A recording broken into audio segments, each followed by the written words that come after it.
All right. Hey, we're going to do this live here. We're going to have Dino visit MikeFoster.tv. MikeFoster.tv. Yeah. So I got introduced to this self-assessment about a month ago or so now from a podcast from Don Miller. And this is about the 7 Primal Questions.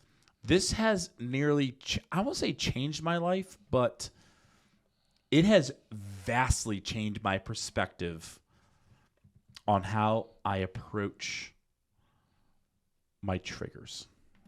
So this one's going to be the 7 Primal Questions, right? Take the free assessment is what you want to do. So let me see. Here, let me just get to you. Here we go. Mike Foster. And you want to do take the free assessment. Now it's loading it.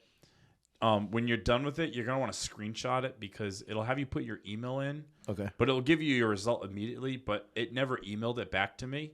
So I just screenshotted the whole thing so I could keep a record of it after. But yeah, there's there's I don't know, maybe 20 questions. They're all just go through them like your first instinct. Gotcha. Matter of fact, read them aloud. You don't have to necessarily see your answer, but just read them aloud so people know what this is fascinating. Gotcha. All right. So the first one says, "Do you hate surprises?" And you are gonna 0. Like I say, completely disagree, or 10 completely agree. Oh, this is new. It used to just be yes or no. Oh, that's interesting. Okay. See, okay, that's different now. Oh, the rest of them are yes or no's. Okay. Are you on the next question? Okay. Do you avoid activities where you could be physically hurt? Is it important for you to know all the details and what's going on? Do you try to avoid taking risk? Would you say that not knowing what will happen would cause you worry or anxiety? Would an unexpected tax bill send you into emotional volatility? Do you worry about money or having enough? Do you do a good job at staying connected with people, even if it's only superficially? Is having a budget and you sticking to it important to you? Would you say that it's important to you to check your investments and or bank accounts frequently? When people are indifferent towards you, is that one of the things that bothers you most?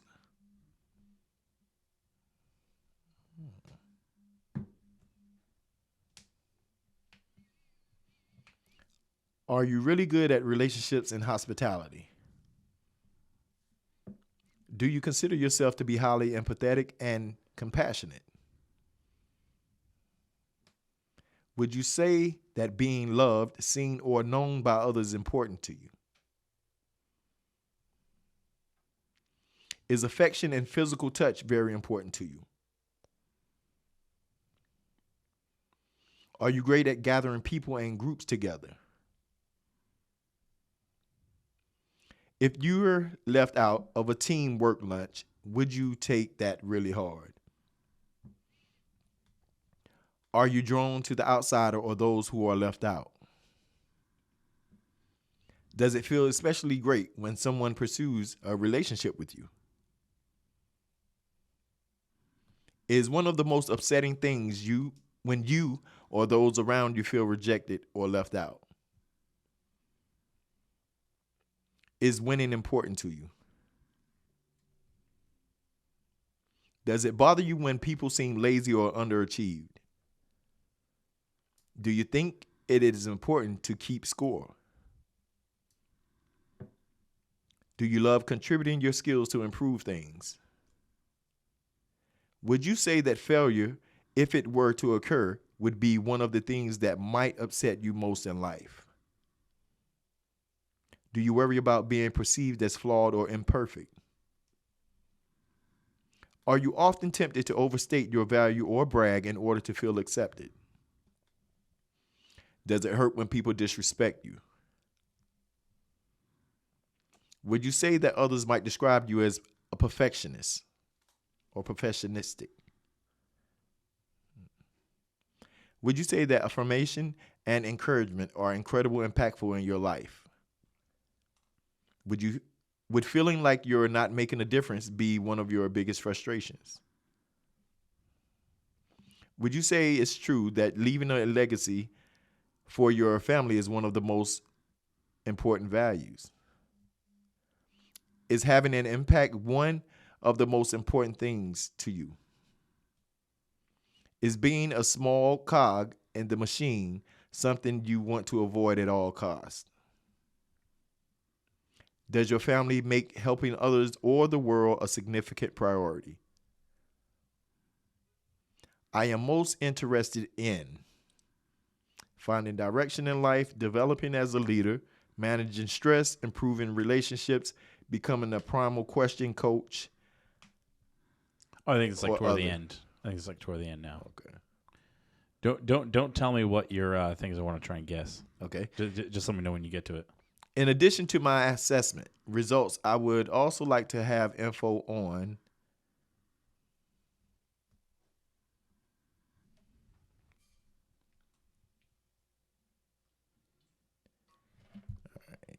so now it's just asking for the name and all the information. Okay. Yeah, when I put my email in, I just assumed it was going to email me my results, but it never did. So that's why I just screenshotted it. All right, and you got to it?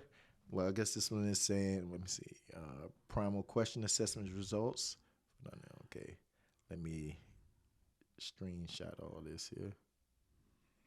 I'm going to take a guess at what Dino's was. Because there's a primal question, and then there's like a secondary question also. And you see them now? Yeah. All right, I'm going to guess the primal one is, am I loved? And the second one is, am I wanted? One of them is correct. The other one says...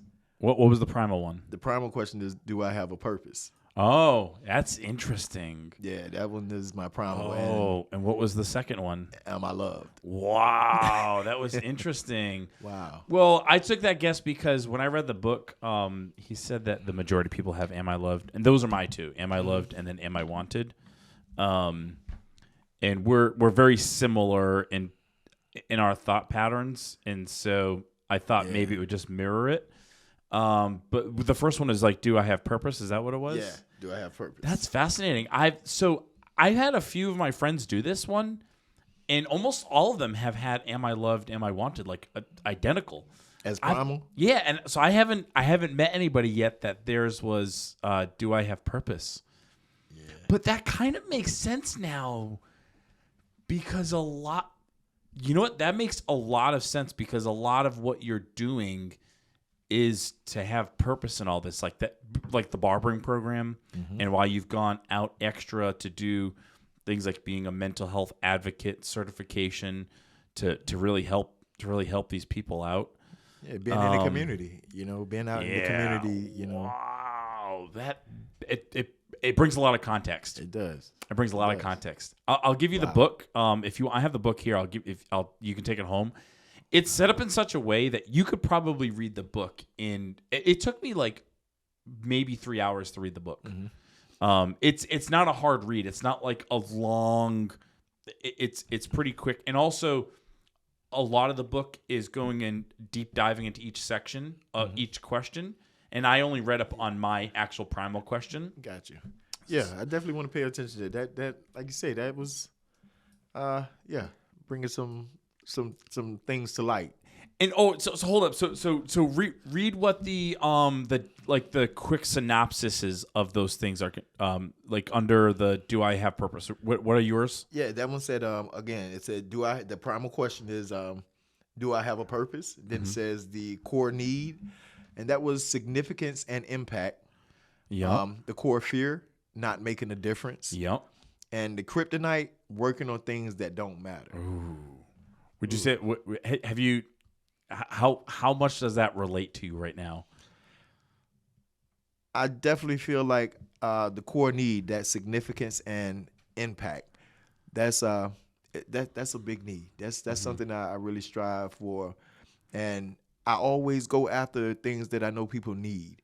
Or when I'm teaching in school, I get so not upset, but I get so passionate when I get to the point about trying to help the students understand. I know what people need in the barbershop. Yeah. I know what it's going to take for you to be the best barber Yeah. that you could possibly be. So I get very passionate about that when I'm trying to explain to them, because I know. I've been doing it 39 years. So I know these things. And so it's a need that I feel to let them know and understand. What's interesting on the am I loved part is the kryptonite is indifference.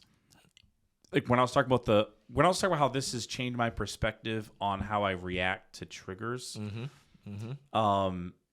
That's really what has changed, because without even reading the book, just reading the kryptonite was indifference, I'm like, that's exactly it. Because a lot of what happens with indifference is invalidation. So for instance, like when I'll say something and I don't feel like someone's really getting what I'm saying, I'm repeating myself like 2 or 3 times. Because I'm not getting, right now your face tells me that you're getting what I'm saying right now. Yeah. But when I don't get that subliminal validation from someone, I do this all the time. I'm repeating myself because I'm just kind of like, I don't think they get it. I don't think they get what I'm saying right now. And I'm stuck in this loop for validation, which is basically, an extension of indifference. Wow. And so here's the funny trick to all this. When you have this, basically here's the whole premise to this, is that your life is when you are somehow, some way asking, do I have purpose in life? That question manifests itself in several ways, right? The book kind of shows you specific examples of how you're asking yourself that, because you're not actually asking yourself, do I have a purpose in life? Yeah. I'm not asking myself, am I loved, right? It's usually it's coming across as like indifference or some other way, or rejection. That's another big one. Rejection is another big one. Like rejection of ideas or just thoughts or whatever, that's part of indifference. But anyways, so it will kind of show you how it manifests itself. But here's like the really cool trick about this whole thing is that when you're asking that question, that primal question, your life is in a frenzy. Your life is in chaos. Your mind is in chaos. When it's either being answered with a no or maybe. When it's a no or a maybe, your life is only in balance when it's a yes. It's a definitive yes. The cool part about it is to get it to a yes, all you have to do is just reverse it. So when you feel like you're in that chaos moment, or somehow, some way, that kryptonite is presenting itself and you're kind of like, I don't feel like I'm getting through to these kids. All you literally need to do is just say, my life has purpose. My life has purpose. My work has purpose. Exactly. And you kind of say that and you affirm that, and it basically changes the whole thing. So when I feel like that, it's kind of like, no, there are people that love me. Yeah. And that's it. Just flips it. It just flips it. It makes sense because again, when saying that, and again, if you're feeling like you're in a frenzy and it's like it's bothering you, anxiety coming on, but to say that, like you say, my life have purpose. Things I am doing, it's purpose behind it. And you think about those things to be as true as what you're doing. That changes. That changes. It should change everything because again, you're validating within yourself. We know these things, And there has to be some work done so that way you can obviously believe what you're saying. Because, I'm certain that there are probably some dads out there that, like, maybe their primal question is, am I loved? And for some reason, the place that they're in, there's a lot of doubt whether or not they're loved. And that's why they're in that. It's a real low. You know what I mean? Yep. For me, it is easy enough for me to go, no, there are people that care for me. There are people that love me. What I'm thinking right now, because of that small rejection piece from someone or whatever it was, that doesn't actually represent my life. You know what I mean? Facts. And so just saying, you know what? yeah, actually, I am loved by people. That's enough for me to take that moment and kind of go, nah, I ain't about that. Like that's not the reality. You know what I mean? Yeah. For others, there's probably some work that you need to do, but That changed the perspective, man. yeah, man. It definitely I changed actually perspective. did I tell you how I started that? I started like a screenshot album of like words of affirmation. Mm-mm. Yeah, man. I just after I read that book, it just started giving me like these little ideas of basically the times when like there is a lot of self-doubt. So all of a sudden, like I started noticing, matter of fact, one of my old clients who's retired now, I'm friends with her on Facebook, and I had just it wasn't even about them being retired. I just happened to comment on a picture of theirs, just saying like, oh, lovely time where it looks nice where you're at, and they had replied to the comment. They just said, I know I miss working with you when you came into the store, and I was like, oh. It just felt good because it was out of the blue. It was unprompted. But this person obviously had that thought. So I screenshotted that. And so now I have that and other ones like that and basically a screenshot album on my phone. So if there's ever that doubt, I can just look at basically these strangers, these acquaintances and strangers that have basically told me the reality otherwise, regardless of what I'm believing. Exactly. Because I need to prove it to myself sometimes, And having that is good. And That's so good. I don't know, maybe after reading that book or just thinking about this a little more, you'll go through and start seeing ways that you can kind of document what your purpose actually, like how you actually have purpose and impact. Mm-hmm. And that way, when you're kind of going through that frenzy moment, you can look back on it and kind of go, right now there's a little chaos, but overall, I'm making a huge impact to my community. Yeah. And in for life, a while, and to my kids, and to everything else. when I didn't understand what purpose was, like I say, years ago, I didn't understand quite what purpose was. You would hear it all the time, but I really didn't know what purpose was. And I used to think that, what is my purpose? What is my purpose? And, a situation happened where, as my grandmother, she told me one day, she said, I need you to go in my living room and get that book off the table. And I'm like, I didn't come here to get no book. I came to, I want you to feel sympathetic and give me the grandmama talk, baby. It's going to be all right. That talk. And she said, go get a book. I'm like, okay. But I went and got the book. And that book was called The Purpose-Driven Life. Okay. So I went and got that book. And I read that book. How old were you? Man, I was probably about 27. Okay. I was about 27. When I read that book, man, it kind of opened me up to understand what purpose is and what all of our purpose is. But it let me know why I was doing a lot of the things that I had been doing growing up, and I didn't understand why. I was always that guy. Give me an example. When I was younger, and I'm so fascinated. Like, I'm so hung up on this right now. Yeah, I started cutting hair, like I say, real young.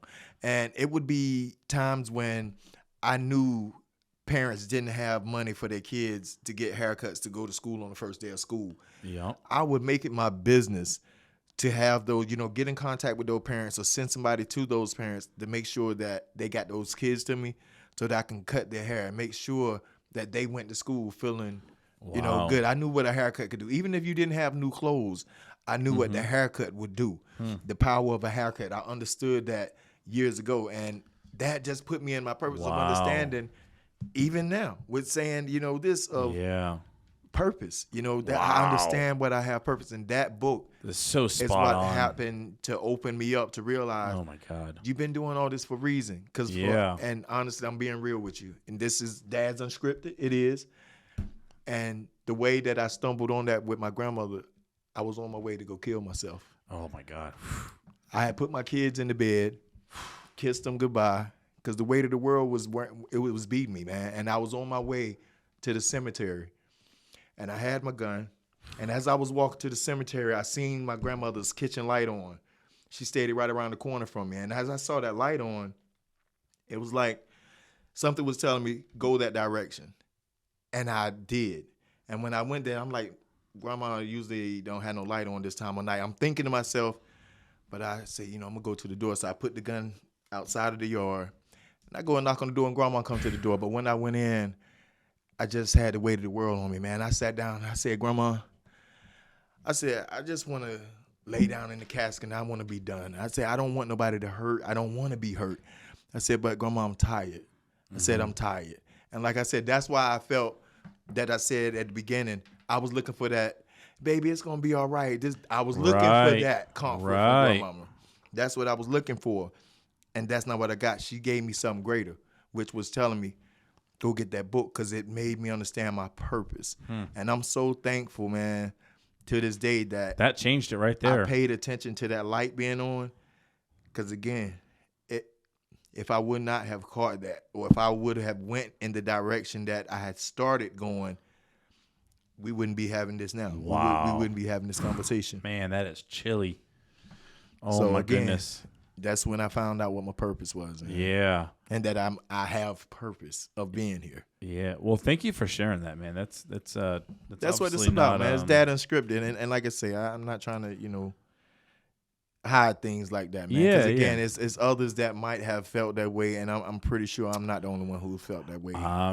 Listen, man, I'll bring this up every episode, I guess, if I have to. But it was, men are not more likely. Men commit suicide 3.9 times more than women do. So 4 out of 5 suicides every single day are by a male. But depression is only really spoken about in women. I mean, it's the math don't math up. Yeah. But what's funny, when I was thinking about that, about the whole purpose and about the haircut, giving the free haircuts to the students for going back to school, I was even thinking, I bet you there's some other barbers that do the same thing, but they do it out of love. About the Am I Loved, perhaps they're doing it because they didn't feel loved.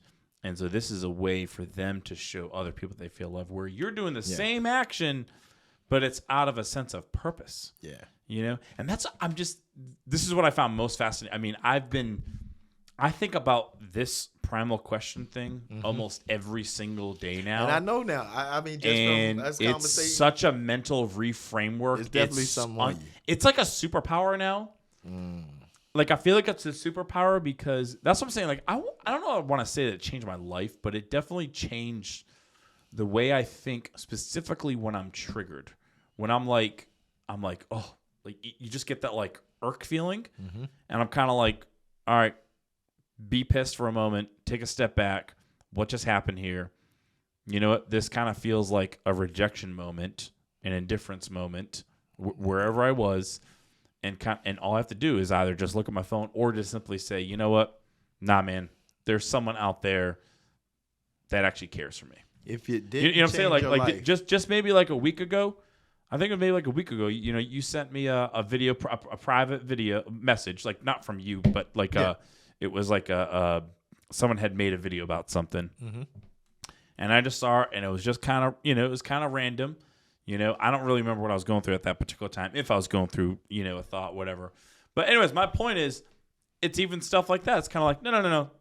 There's someone out there that actually cares for you, that, and I think and sometimes that is the kind of validation that we need. You know what I mean? It. For others, like one of them is like, am I secure?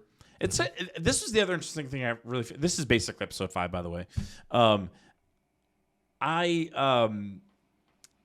was looking through some of those other questions, it was kind of interesting, because a lot of them indicated that the Primal Question forms around the age up to 5 or 6.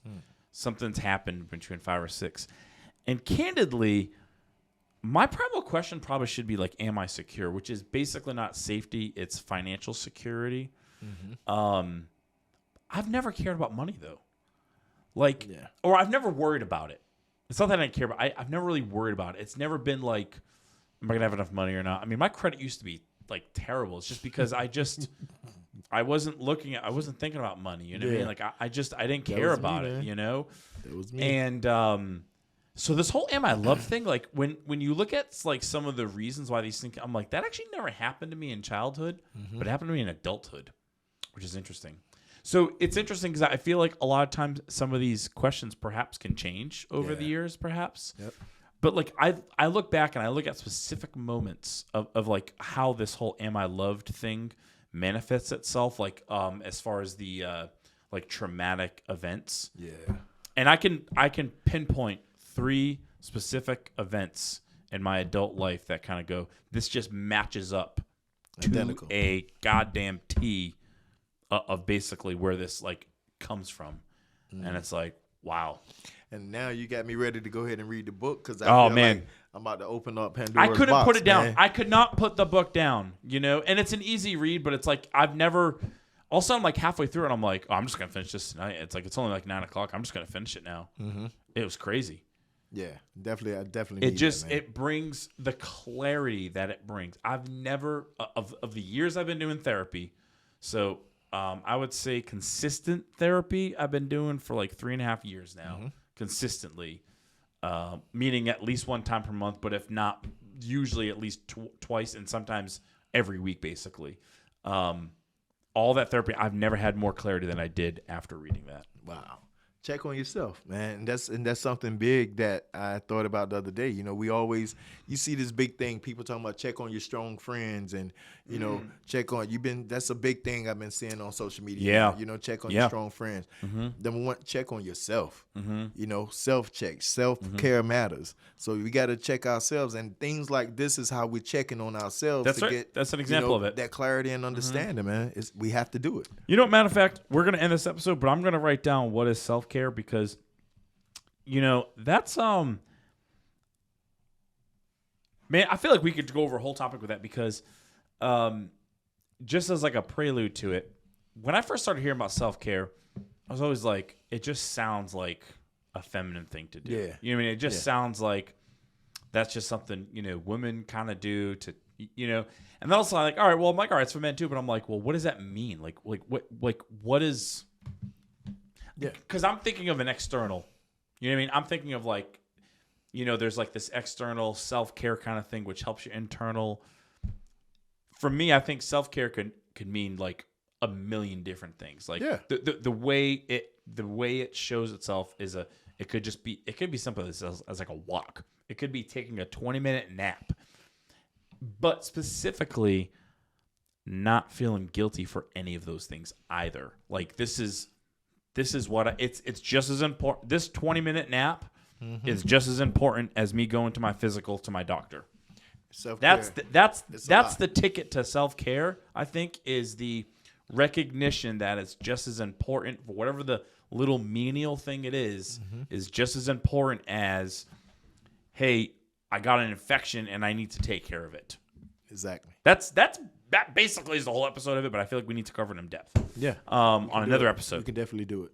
All right, cut. Thank you. This is episode 5.